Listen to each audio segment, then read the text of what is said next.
Frank went to sleep. He woke up the next day very refreshed, and he actually felt a little bit different. So he washed up and he had some breakfast, and he was looking out at his garden. His flower bed was a massive tangle of dried out, dormant shrubs and perennials in a matted, muddy bed of clay soil. And he thought, oh my goodness, this used to be my wife's prized garden. So with some thought, and he always liked to have a project, he decided that he was going to resurrect his wife's garden. After washing up, he threw on his oldest torn jeans and a stained sweatshirt. Off he went to look for an old pair of shoes or boots. Looking high and low, he couldn't find anything. So he impulsively grabbed his brown brogue floor sheen dress shoes and thought, well, guess I won't be needing these anymore. So he quickly tied them up and proceeded to march out to the garden. First, he decided to cut away any dead or old growth, as this would give him the room to till the soil. Sleeves rolled up, gardening shears in hand, Frank proceeded to cut away all the overgrowth. A half hour later, he found himself in a meditative state, humming to himself, seeing that he was slowly making headway. Suddenly, he thought he heard a squeak. Several minutes later, he heard a more distinctive, high-pitched ouch! Frank stopped and shook his head. He thought to himself, what was that? Am I imagining this, or am I hearing voices?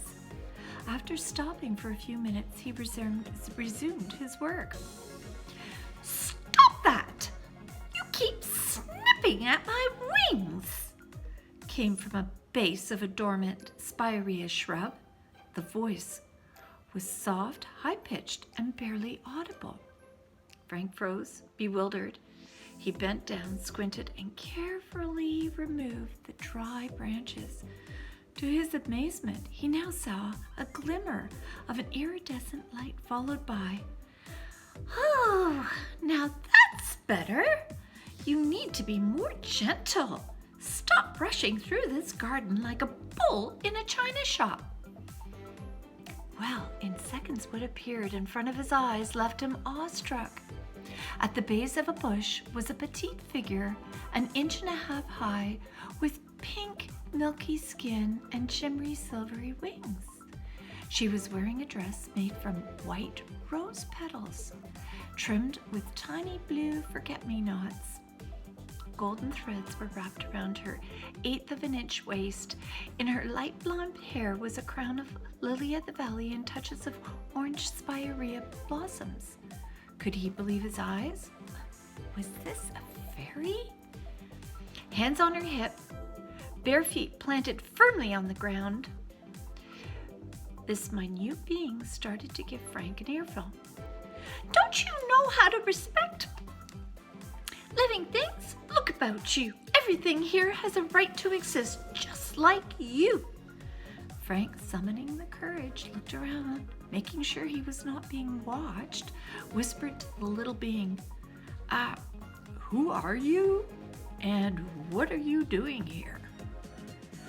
I, sir, am Lily. That is Lily with 1 L, not 2. You see, Frank's wife's name was Lily, with 2 L's. I've lived here in your garden for years. I'm a fairy, wee folk, little person. Yes, I'm what many humans say does not exist. I live here with the other wee folk. I must say that you have been quite the neglectful gardener over the years. However, that hasn't bothered us so much. You see, we prefer natural wild gardens to the overly manicured, pesticide-filled flower patches. Mind you, your lack of attention has caused some of our favorite delicate flower homes to be choked out by the bully plant weeds. By the way, please do not call us fairies. We do prefer to be called wee folk. Blinking and rubbing his eyes, Frank couldn't believe his ears or his eyes. There was a magical creature who was talking to him. What was more astounding was that she had the same name as his late wife, Lily. This left a deep sense of longing and spiritual connectedness to this tiny being. In some strange way, she even looked and reminded him of his wife, Lily. His eyes remained fixed on her. So Frank continued to observe and have a little bit of a chat with Lily. She said to him, "Frank, like I was saying, you want to think of this flower bed as an inspirational treasure, a refuge that you will design and nurture. As you watch it grow, it will bring you much satisfaction and comfort." So Frank looked at her. He was back in memories, thinking of Lily and how she used to tend the garden. The little fairy said, "You look so forlorn and lost." He responded with, "Yesterday I was so sure of myself. I was the master of leadership, management, and strategic planning. I controlled departments and large corporations. I was a success by all business standards. Today, I'm retired. I now stand here in my garden and I feel helpless. I'm alone, my family is gone, my daughter haunted me with a question which has shaken my world. Would I have done things differently? I don't know. To say yes would be to deny my existence for all those years. To top it off, here I have set a goal to improve my garden, and I don't really know what to do. For all my power and my success, I don't even know how to do one of the most basic things: how to plant and grow a flourishing garden. I miss my wife. I miss my daughter. I feel helpless. And I'm questioning what I did for 50 years. Was I really successful before? Please help me." Before he knew it, a large tear tumbled down Frank's cheek and fell, washing away the dirt from Lily's delicate feet. Instantly, Lily's frail frame glowed white with deep compassion for this distraught gentleman. "Oh, Frank, I guarantee that I'll help you, but first you have to promise me something. I am going to ask you some questions, and you must promise to answer these questions in writing and place the answers under this old piece of driftwood. The day after, I'll meet you back here in the garden, and we will talk." The rest of the day, Frank thought of Lily's questions.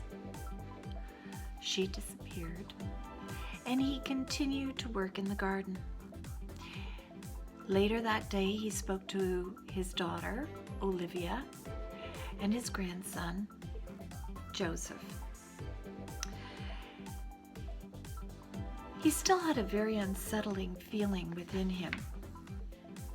And then he got ready for bed, and while he prepared for bed, he noticed he had a journal close by that he used for his business notes. So he grabbed that and he decided to pen out some ideas that were rumbling through his mind in attempts to answer Lily's question.